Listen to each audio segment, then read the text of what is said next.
میں جب بھی نہانے کے لیے غسل خانے میں جاتی ایسے لگتا کہ جیسے مجھے کوئی دیکھ رہا ہے، حالانکہ گھر میں میرے 17 سالہ بیٹے کے علاوہ کوئی نہیں رہتا تھا۔ مجھے بیوہ ہوئے 3 سال ہو گئے تھے، پھر جب نہا کر باہر نکلتی تو وہاں کوئی بھی نہ ہوتا، میرا بیٹا بھی اپنے کمرے میں پڑھ رہا ہوتا۔ ایک دن میں نے ویسے ہی باتھ روم کا دروازہ بند کیا اور کمرے میں چلی گئی۔ ابھی تھوڑی ہی دیر گزری تھی کہ مجھے کسی کے چلنے کی آواز آئی۔ میں نے دیکھا کہ میرا بیٹا ایک ہاتھ میں موبائل پکڑے اور دوسرے ہاتھ میں میرا نام سمینہ ہے، میری عمر صرف 15 سال تھی جب میری شادی کروا دی گئی، اور میری شادی ایک حادثہ تھی۔ اس طرح کی میری بڑی بہن کی شادی تھی اور میں اپنی بڑی بہن کی شادی کے لیے بہت خوش تھی، ہنستی کھیلتی ناچتی پھر رہی تھی۔ میری بڑی بہن بہت اداس تھی۔ شادی کے وقت وہ ہمارے گھر سے نہ جانے کس کے ساتھ بھاگ گئی۔ ہمیں تب پتہ چلا جب ہم نے دیکھا کہ وہ اپنے کمرے میں نہیں تھی۔ وہاں پر شور مچ گیا کہ دلہن تو بھاگ گئی، بے عزتی ہو جائے گی، لیکن ابھی یہ بات براتیوں میں نہیں پھیلی تھی۔ میری بہن کی ساس نے تو شور ڈال دیا کہ واپس چلو، سب سمجھا رہے تھے اگر آپ لوٹ جاتے ہیں تو ہم تو کسی کو منہ دکھانے کے قابل نہیں رہیں گے۔ میرے بہنوئی نے شاید پہلے سے ہی مجھ پر نظر رکھی تھی۔ اس نے کہا کہ مجھے چھوٹی بہن کا رشتہ دے دیں تاکہ آپ کی بھی عزت رہ جائے اور ہماری بھی۔ اس کے بعد لوگ جو بھی باتیں کریں، کم سے کم آپ کی بیٹی میرے نکاح میں تو آ جائے گی۔ میری بڑی بہن نہ جانے کیا سوچ کر گھر سے بھاگی تھی، لیکن اس نے سب کو بڑے عذاب میں ڈال دیا تھا۔ میرے بہنوئی شاید مجھے پسند کرتا تھا، اس لیے اس نے فوراً یہ بات کر دی۔ اس کی اپنی ماں اسے روک رہی تھی کہ ایسا مت کرو، ہمیں اس گھر سے بالکل بھی رشتہ نہیں جوڑنا جس گھر کی ایک بیٹی بھاگ سکتی ہو۔ جانے یہ لوگ کس قسم کے ہیں، جانے انہوں نے اپنی بیٹیوں کی تربیت کیسے کی ہے۔ لیکن میری بہنوئی نے کہا کہ اسے مجھ سے ہی نکاح کرنا ہے۔ میری عمر صرف 15 سال تھی جب میرا نکاح کروا دیا، اور میرا بہنوئی جو اب میرا شوہر بن چکا تھا مجھ سے پورے 12 سال بڑا تھا۔ میری بڑی بہن تو بھاگ گئی، لیکن اس نے میری جان لے لی۔ نہ جانے وہ کہاں تھی، ہمارا اس سے زندگی بھر کبھی رابطہ نہ ہوا، لیکن مجھے میرے سسرال میں بہت باتیں سننے کو ملی۔ مجھے ایسا لگا کہ جیسے میں ہی بھاگ کے آئی ہوں، لیکن عجیب بات یہ تھی کہ میرا شوہر مجھ سے بہت محبت کرتا تھا۔ وہ مجھے ایسے ہی رکھتا جیسے اس نے مجھ سے محبت کی شادی کی ہو۔ میں سارا دن بری بری باتیں سن کر جب اپنے شوہر کی آغوش میں جاتی تو میری ساری تھکن دور ہو جاتی۔ وہ مجھے ایسا تھا اور میرا بہت خیال رکھتا۔ اگر میرا شوہر بھی مجھے باتیں سناتا تو شاید میں اپنی زندگی ہی ختم کر لیتی۔ شادی کے پہلے ہی سال میں ماں بن گئی۔ ڈاکٹر کا کہنا تھا کہ بچے کی عمر کم ہے، اسی لیے کچھ کہہ نہیں سکتی۔ میرے شوہر نے کہا کہ یہ بچہ نہیں رکھیں گے کیونکہ میں اپنی بیوی کی جان بچانا چاہتا ہوں، لیکن میری ساس نے شور ڈال دیا۔ اس نے کہا کہ تجھے بچے سے زیادہ اپنی بیوی کی پڑی ہے۔ میری ساس کا کہنا تھا کہ اگر تو نے اس طرح کا کوئی کام کیا تو پھر تم دونوں کو اس گھر سے جانا ہوگا۔ یہ گھر ان کے نام تھا اور میرے گھر میں صرف میری ساس تھی، سسر حیات نہیں تھے، اور میرا شوہر اکلوتا بچہ تھا۔ میرا شوہر بہت پریشان رہتا۔ میری طبیعت بھی 9 مہینے بہت زیادہ خراب رہی۔ جب میرے شوہر سے پوچھا گیا کہ بیوی کو بچانا ہے کہ بچے کو، تو اس نے کہا کہ میری بیوی کو بچائیں۔ میری ساس نے کہا کہ بچے کو بچائیں، پر ڈاکٹر کا کہنا تھا کہ جو لڑکی کا شوہر کہے گا وہی ہوگا اور اسی کے دستخط بھی ہوں گے۔ میرے شوہر نے کہا کہ بیوی کو بچائیں، لیکن میری جان بھی بچ گئی اور میرا بیٹا بھی صحیح سلامت تھا۔ میں گھر آ گئی اور اس کے بعد میرے شوہر نے میرا مزید بہت خیال رکھا۔ 2 سال بعد میری ساس اس دنیا سے چلی گئی۔ گھر میرے شوہر کے نام ہو گیا۔ میرا بیٹا اس وقت 3 سال کا تھا۔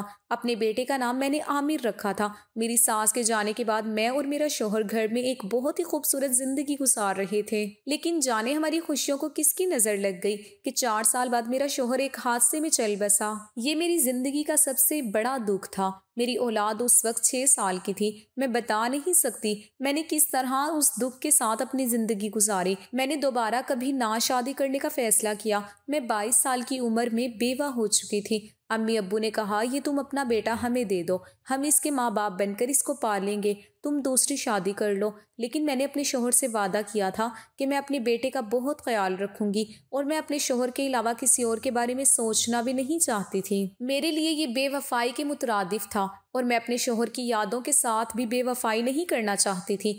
وقت گزرنے لگا۔ پہلے میری امی اس دنیا سے رخصت ہو گئی اور اس کے بعد میرے والد صاحب بھی۔ زندگی نے مجھے بہت غم دیے، لیکن کوئی مرتا نہیں کسی کے پیچھے۔ میرے ماں باپ کی جائیداد اور گھر بھی میرے حصے میں آ گیا۔ ان کے پاس زیادہ کچھ نہیں تھا، لیکن جو کچھ تھا وہ سب میرا ہو گیا، کیونکہ ہمارا کوئی بھی بھائی نہیں تھا۔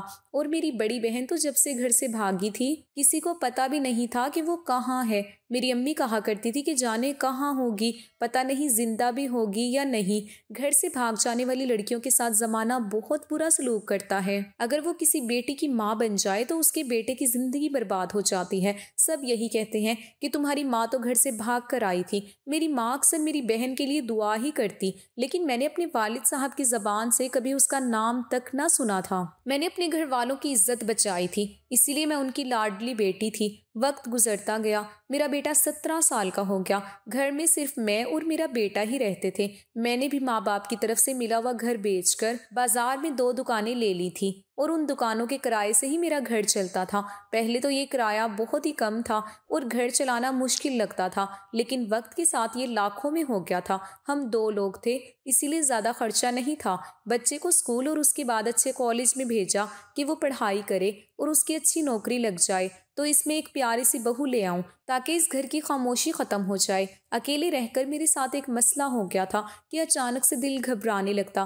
گرمی کا موسم ہو یا سردی کا، مجھے اچانک سے ہی بہت گرمی لگنا شروع ہو جاتی، اتنی کہ میں فوراً نہانے کے لیے چلی جاتی۔ جب تک بدن پر پانی بہاتی رہتی تب تک سکون رہتا۔ ڈاکٹر سے پوچھا تو اس نے کہا کہ آپ نے زندگی میں کتنے دکھ جھیلے ہیں، پہلے آپ کا شوہر اور اس کے بعد ماں باپ چلے گئے، ساری زندگی بنا ہم سفر کے رہی۔ جب انسان کو کوئی بیماری نہیں ہوتی لیکن ٹینشن ہوتی ہے تو وہ اس ٹینشن کو اچھے طریقے سے چھین لیتے ہیں، اور دنیا سمجھتی ہے کہ بڑا مضبوط انسان ہے، لیکن ٹینشن لینا کوئی آسان کام نہیں ہوتا، اور وہ بعد میں اسی طرح کسی نہ کسی عجیب و غریب بیماری کی صورت میں اپنی موجودگی کا احساس دلاتی ہے کہ انسان احساس مخلوق ہے۔ ہم اتنے غم جھیلنے کے لیے نہیں بنائے گئے تھے، ہم انسان کو مار ڈالتے ہیں۔ یہی مسئلہ تھا کہ اچانک سے میرا دل گھبرانے لگتا اور نہانے کے لیے باتھ روم میں چلی جاتی۔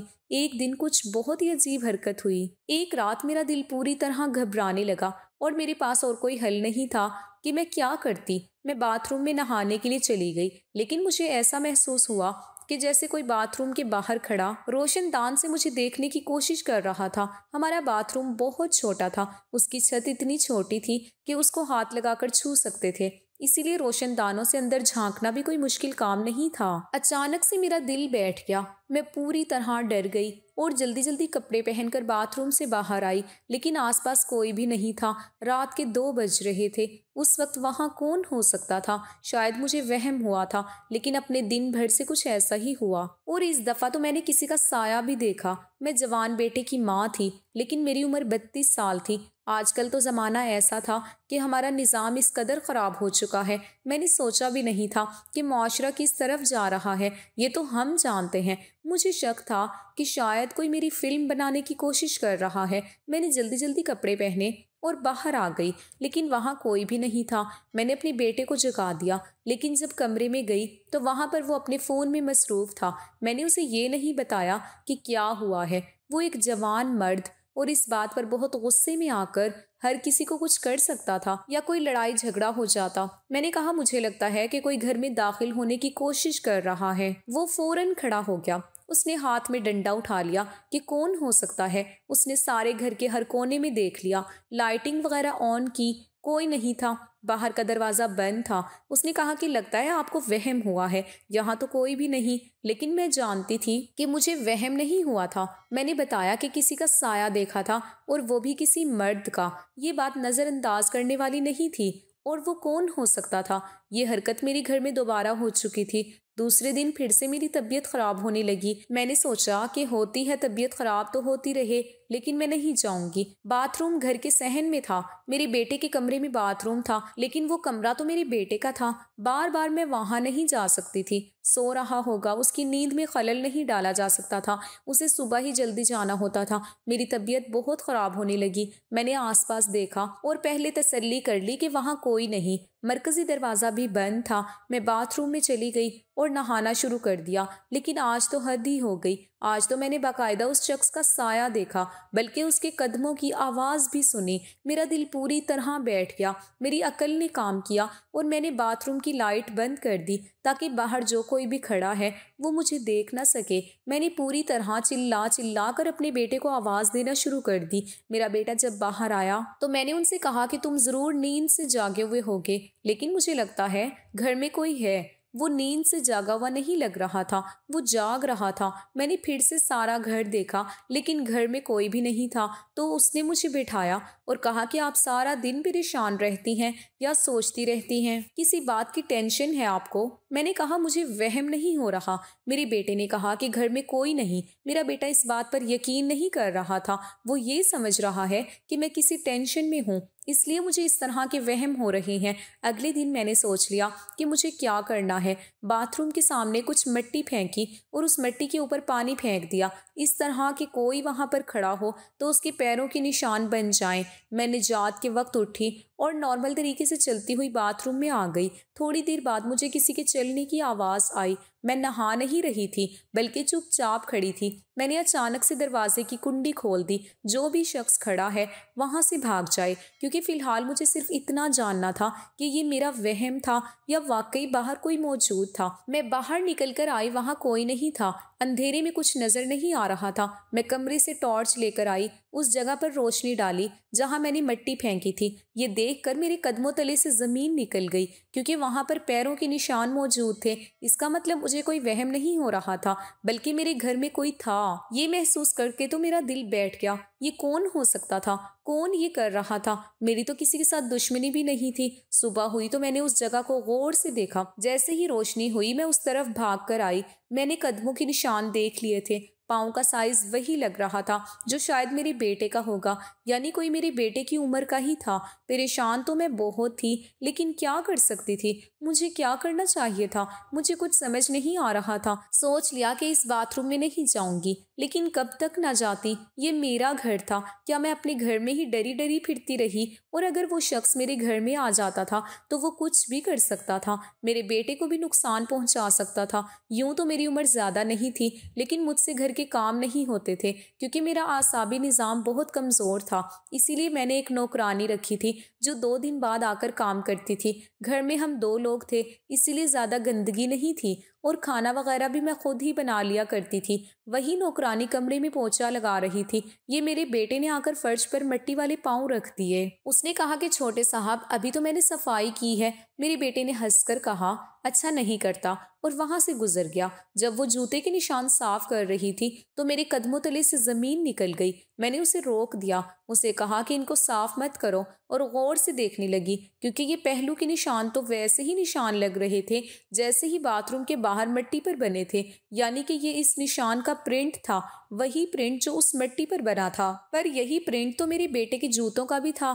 کیا یہ زیادہ بڑا اتفاق نہیں تھا کہ میرے گھر آنے والے چور اور میرے بیٹے نے بالکل ایک جیسے جوتے پہنے تھے؟ تو کیا وہ میرا بیٹا تھا؟ اچانک سے طبیعت خراب ہوئی، میرا سر چکرانے لگا۔ نوکرانی نے میرا ہاتھ پکڑ کر مجھے بٹھایا اور میرے بیٹے کو آواز دی کہ جلدی آئیں، امی کو کچھ ہو رہا ہے۔ میرا بیٹا بھاگا بھاگا آیا، مجھے قریب کے کلینک پر لے گیا۔ ڈاکٹر نے کہا کہ آپ بہت کمزور ہیں، آپ کسی بھی قسم کی پریشانی سے دور رہیں، ذہن پر دباؤ بھی نہ ڈالیں۔ واپس آتے ہوئے کچھ عجیب ہوا۔ جب ہم رکشے میں بیٹھنے لگے تو میں نے ایک عورت کو دیکھا جس نے اپنے آپ کو کالی چادر میں لپیٹا ہوا تھا اور وہ ایک کھمبے کی آڑ سے مجھے دیکھ رہی تھی، یعنی کہ مجھے احساس ہوا کہ میں اسے جانتی ہوں، جیسے وہ میری کچھ لگتی ہے، لیکن میرا تو اس دنیا میں کوئی بھی نہیں تھا۔ پھر ایسا کیسے ہو سکتا تھا؟ میرے بیٹے نے مجھے دیکھ لیا اور کہا گھر چلیں، آپ کی طبیعت خراب ہے، آپ کو آرام کی ضرورت ہے۔ میرا بیٹا میری کتنی فکر کر رہا تھا، اتنی گھٹیا حرکت کیسے کر سکتا تھا؟ اسے اس طرح کی حرکت کر کے کیا ملنا تھا؟ وہی تو میرا اکلوتا رشتہ تھا، میرا بیٹا، میرا مان، میرا سب کچھ وہی تو تھا، وہ تو میرا محافظ تھا۔ پر جب سب کچھ اپنی آنکھوں سے دیکھا تو پھر غلطی کی گنجائش کہاں تھی؟ سمجھ نہیں آ رہا تھا کہ یہ سب کیا ہو رہا ہے۔ یہ بات بھی تو میں نے نوٹ کی تھی، گھر کا دروازہ بند تھا کہ کوئی پھر اندر کیسے آ سکتا تھا؟ اور جب بھی آدھی رات کو میں نے اپنے بیٹے کو جگایا یا گھر میں کوئی ہے تو میرا بیٹا سو نہیں رہا ہوتا بلکہ جاگ رہا ہوتا تھا، اور پھر اس مٹی پر بالکل ویسے ہی جوتوں کے نشان کیسے آ سکتے تھے جیسے میرا بیٹا پہنتا تھا؟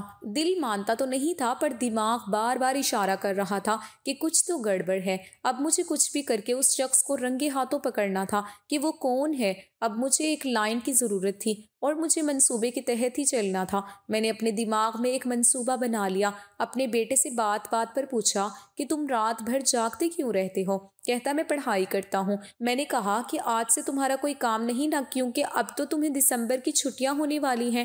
تو اس نے کہا کہ آج کوئی کام نہیں، آج میں سکون سے سو جاؤں گا۔ میں نے کہا ٹھیک ہے۔ مجھے نیند کہاں آ رہی تھی۔ میں نے تھوڑی دیر بعد جا کے دیکھا، میرا بیٹا سکون سے سو رہا تھا۔ یہ وہی وقت تھا جس پر یہ کام شروع ہوتا تھا۔ میں جلدی جلدی باتھ روم تک گئی اور اشارہ دیا کہ جیسے ہی میں باتھ روم کے اندر چلی گئی ہوں، باتھ روم کا دروازہ بھی زور سے بند کیا اور اندر جا کر پانی کی ٹوٹی بھی کھول دی، جس سے اسے لگے کہ میں نہا رہی ہوں۔ لیکن میں باتھ روم میں نہیں تھی بلکہ کچن میں کھڑی تھی، جہاں سے باتھ روم کا حصہ صاف نظر آتا تھا۔ میرے ہاتھ میں ڈنڈا بھی تھا۔ میں وہیں پر بیٹھی تھی۔ ابھی 2 پل ہی گزرے تھے کہ میری آنکھوں نے کچھ ایسا دیکھا کہ میری سانس پھول گئی۔ ایک لڑکا اس طرح پڑا تھا، کم روشنی کی وجہ سے اس کا چہرہ دکھائی نہ دیتا تھا، لیکن وہ بالکل میرے بیٹے کے جیسا تھا۔ اس کے پیروں میں جوتے اور کپڑے بھی میرے بیٹے جیسے تھے۔ اس کا مطلب کہ وہ میرا بیٹا تھا۔ اس کے ہاتھ میں فون تھا اور وہ روشن دان تک اپنا ہاتھ اونچا کر کے ویڈیو بنانے کی کوشش کر رہا تھا، اور وہ اپنے کام میں بہت مگن تھا۔ ویسے بھی جب انسان فون میں لگا ہوتا ہے تو دنیا کے بارے میں بھول ہی جاتا ہے۔ میں فوراً اس طرف بڑھی اور ڈنڈے سے اس پر غور کیا۔ میرا نشانہ خطا ہو گیا، لیکن وہ شخص وہیں پر گر گیا۔ میں نے فوراً شور ڈال دیا اور پھر میری آنکھوں نے دیکھا کہ میرا بیٹا اپنے کمرے سے بھاگ کر آیا ہے اور آتے ہی پوچھنے لگا کہ کیا ہوا۔ میں بتا نہیں پائی کہ کیا ہوا، کیونکہ مجھے تو کچھ سمجھ ہی نہیں آ رہا تھا، لیکن میرا بیٹا صورتحال کو سمجھ گیا کہ میری امی نے کسی چور کو پکڑ لیا ہے جو گھر میں چوری کرنے آیا تھا۔ میرے بیٹے نے میرے ہاتھ سے ڈنڈا پکڑا اور اس چور کو بھی گریبان سے پکڑ لیا۔ اسے گھسیٹتا ہوا میرا بیٹا برآمدے تک لے آیا، لیکن جب اس کے سر سے ٹوپی ہٹی تو میرا دل بیٹھ گیا، کیونکہ وہ کوئی مرد نہیں، وہ ایک عورت تھی۔ اور وہ کون تھی؟ اچھی طرح جانتی تھی، اور میری بڑی بہن تھی، جو میرے ہی بیٹے جیسے کپڑے پہن کر، اسی کے جوتے پہن کر میرے گھر میں داخل ہوئی تھی اور میری نازیبا ویڈیو بنانا چاہتی تھی۔ لیکن میری بہن ایسا کیوں کرے گی؟ میں اپنی بہن کو کتنے سال بعد دیکھ کر کبھی اداس نہ ہوتی۔ میرے دل میں جتنے بھی شکوے تھے، لیکن شاید میں اسے معاف کر دیتی، لیکن اس طرح دیکھ کر میرا دل پوری طرح تڑپ اٹھا تھا۔ میں اسے 13 سال بعد اپنی بڑی بہن کو دیکھ رہی تھی، اس بہن کو جس کو میں نے ہمیشہ سے پیار کیا تھا، بچپن میں اس کے ساتھ کھیلتی تھی، اپنے دل کی باتیں کیا کرتی تھی۔ آج اس کو اپنے خلاف ایک نفرت انگیز حرکت کرتے ہوئے میں نے اسے رنگوں ہاتھوں پکڑا تھا۔ وہ یہ سب کیوں کرنا چاہتی تھی؟ میرا بیٹا اس کو نہیں جانتا تھا، قریب تھا کہ وہ اس پر ہاتھ اٹھا دیتا۔ میں نے اپنے بیٹے کو روکا اور کہا کہ یہ تمہاری خالہ ہے۔ وہ حیران رہ گیا۔ جس عورت کو اس دن میں نے کالی چادر میں دیکھا، شاید وہ میری بہن تھی، جو اس دن بھی مجھ پر نظر رکھ رہی تھی۔ حالت بہت بری تھی، وہ بہت کمزور لگ رہی تھی، حالانکہ وہ مجھ سے صرف 4 سال بڑی تھی۔ تم یہاں پر کیا کر رہی ہو اور تم نے اپنا کیا حال بنا رکھا ہے؟ میں نے اس سے بہت ہی اپنائیت سے پوچھا، جیسے جو کچھ اس نے کیا اس کے لیے میں نے پہلے ہی معاف کر دیا، لیکن وہ ہونی تو ایسے کہ جیسے مجھے کھا جائے گی۔ بس بڑی آئی میرے حال کی فکر کرنے والی۔ امی ابو کی نظروں میں اچھا بننے کے لیے میری جگہ پر بیٹھ گئی، میرے ہونے والے شوہر سے شادی کر لی، اس کا گھر بھی لے لیا اور ماں باپ کی ساری جائیداد بھی اپنے نام کرا لی۔ میرا ہونے والا شوہر پہلے سے ہی تم پر مر مٹا تھا، یہ تو مجھے پہلے ہی پتا تھا، تبھی تو تمہارے لیے دیوانہ ہو گیا۔ میں سب کچھ جانتی تھی، تم اکیلے ہی سب کچھ کھانا چاہتی ہو، مجھے تو دودھ میں سے مکھی کی طرح نکال دیا تم نے۔ اگر میں تم سے یہ سب مانگتی تو تم مجھے کبھی بھی نہ دیتی۔ ابو نے پہلے ہی مجھے میرے حصے سے آگ کر دیا تھا، اسی لیے میں نے سوچا کہ میں تمہیں بلیک میل کروں گی، پر یہ کرتی تو کیسے کرتی؟ تمہارے پاس ویسے بھی کچھ نہیں، لیکن عزت تو تھی۔ 17 سال کے بیٹے کی ماں بن گئی ہو تو کیا ہوا؟ ابھی بھی تم جوان عورت ہی ہو۔ تمہاری کوئی ویڈیو بنا کر اور پھر تمہیں اس کے ساتھ بلیک میل کر کے میں نے تمہیں ذلیل کرنا تھا۔ آرام سے بیٹھنے والی نہیں ہوں، مجھے میرا حصہ چاہیے۔ میری بہن پاگلوں کی طرح بول رہی تھی، وہ بالکل بھی ٹھیک نہیں لگ رہی تھی، کبھی بات کرتی، کبھی ہنستی اور کبھی رونا شروع کر دیتی۔ میں نے اسے سمجھانے کی بہت کوشش کی، کیسی باتیں کر رہی ہو، کیا ہو گیا ہے تمہیں؟ لیکن وہ میری کوئی بات نہیں سمجھ رہی تھی۔ اس نے چیخنا چلانا شروع کر دیا، اپنے آپ کو تکلیف پہنچانے کی کوشش کرنے لگی۔ بے شک وہ نارمل نہیں تھی، بے ہوش ہو گئی۔ ہم نے اسے کمرے میں رکھا۔ اس کی حالت بہت بری تھی، ایسا لگتا کہ وہ 1-2 مہینے سے نہائی نہیں تھی۔ شاید اسی لیے اس نے میرے بیٹے کے جوتے اور کپڑے پہنے تھے، کیونکہ شاید اس وقت اس کے پیروں میں جوتے نہیں ہوں گے۔ وضو ہو جائے گی تو تب بھی ہمارے قابو میں نہیں آ رہی تھی، نہ کھانا کھا رہی تھی نہ کچھ۔ وہ تو مجھ پر ہاتھ بھی اٹھانے لگی۔ ہم اس کو ڈاکٹر کے پاس لے گئے۔ وہاں جا کر بہت سی باتیں پتہ چلی۔ اس کے پاس جو فون تھا وہ بھی چوری کا تھا۔ میری بہن ذہنی مریض بن چکی تھی۔ وہ اپنے بارے میں کچھ عجیب باتیں بتا رہی تھی کہ ان کی کچھ بھی سمجھ نہیں آ رہی تھی۔ اس کے فون میں کسی عورت کا نمبر تھا جس کو اس نے کال کی تھی۔ ہم نے اسے بلایا، وہ ہم سے ملنے آ رہی ہے، کیونکہ وہ بھی میری بہن کو تلاش کر رہی تھی۔ وہ میری بہن کے شوہر کی ایک کزن تھی۔ لڑکی ہم سے ملنے ہمارے گھر آ گئی اور ہم میری بہن کو بھی واپس اپنے گھر لے آئے۔ اس نے بتایا یہ لڑکی ہمارے خاندان میں بھاگ کر آئی تھی، اسی لیے سب نے اسے بہت باتیں سنائی۔ ساس نے بہت تنگ کیا۔ اللہ نے اس کو بیٹی سے نوازا، لیکن اس کی بیٹی 2 ہفتے بعد ہی اس دنیا سے چلی گئی۔ اس کے بعد سے اس کی حالت ایسی ہو گئی، اس کے شوہر نے دوسری شادی کر لی۔ گھر میں پڑی رہتی تھی، اسے کوئی بلاتا نہیں تھا، ایک میں ہی اس کا خیال رکھتی ہوں، کیونکہ اس کو بہت غصہ آتا تھا۔ اس طرح سال گزر گئے۔ اپنی زندگی اس نے ویسے ہی گزاری ہے، پاگل ہو گئی اور اس گھر سے بھاگ گئی۔ کبھی میرے گھر آ جاتی تھی اور کبھی ایسے غائب ہو جاتی کہ کسی کو بھی پتہ نہیں چلتا تھا کہ کہاں گئی۔ اس کی حالت بہت بری ہے۔ اس نے مجھے تمہارے بارے میں بتایا تھا۔ یہ بہت شرمندہ تھی۔ اسے یہ بھی نہیں پتا کہ اس کے ماں باپ اس دنیا سے کب گئے۔ اس کا انجام بہت برا ہوا۔ مجھے اپنی بہن پر بہت ترس آیا۔ اس نے جو کچھ بھی کیا، لیکن اسے سزا زیادہ مل گئی تھی۔ میں اسے اپنے گھر لے آئی۔ میں نے اپنی بہن کا علاج کروانا شروع کیا۔ ڈاکٹر کے مطابق اسے ایک ذہنی بیماری ہو گئی تھی، جس میں اسے لگتا تھا کہ یہ سب اس کے دشمن ہیں، اور وہ اپنا سب سے بڑا دشمن مجھے سمجھتی تھی۔ لیکن ڈاکٹر کا کہنا تھا کہ وہ ٹھیک ہو سکتی ہے۔ اس کا علاج کروایا اور اس پر محنت کی، اس کو پیار دیا، اور آہستہ آہستہ وہ ایک نارمل انسان بن گئی۔ مجھ سے معافی مانگی، مجھے اپنے سارے دکھ بتائے۔ اب میں اور میری بہن ایک ساتھ رہتے ہیں۔ مجھے میری بہن واپس مل گئی، اس لیے مجھے اس بات کی خوشی ہے، کیونکہ وہ میرے خاندان کا حصہ ہے۔ گھر سے بھاگ کر اس نے بہت بڑی غلطی کی، اس کو اسی غلطی کی سزا ملی۔ ناظرین، اگر آپ کو ہماری ویڈیو پسند آئی ہے تو لائک ضرور کیجیے، اور ایسی مزید ویڈیوز دیکھنے کے لیے ہمارے چینل کو سبسکرائب کر لیجیے۔